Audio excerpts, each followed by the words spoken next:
Well, Publix is listening to the backlash over its donations to a candidate running for governor. Now, we told you this last week about the threat to boycott the grocery chain after a $670,000 donation to Republican Adam Putnam.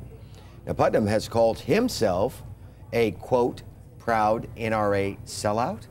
Alex, Publix boycott and other ideas are getting attention on social media. Yeah, and Parkland's school shooting survivor David Hogg came up with his own suggestion. He tweeted, "Publix is an NRA sellout. In Parkland, we will have a die-in the Friday before Memorial Day weekend, starting at 4 p.m. for 12 minutes inside our 2 Publix stores. Just go in and lie down starting at 4. Feel free to die in with us as many other Publixes as possible." All week, people have been using the hashtag boycott Publix to share receipts showing what they spent at other grocery stores instead. But the hashtag stand with Publix has been trending too. One person told David Hogg, "I'd be willing to bet that the lion's share of Publix business comes from right-leaning and independent customers. I hashtag stand with Publix for supporting Putnam.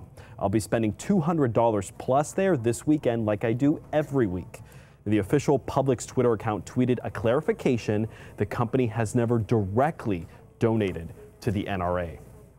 Publix also released an official statement saying, as a result of this situation, we are evaluating our processes to ensure that our giving better reflects our intended desire to support a strong economy and a healthy community. Publix is the largest private employer in Florida.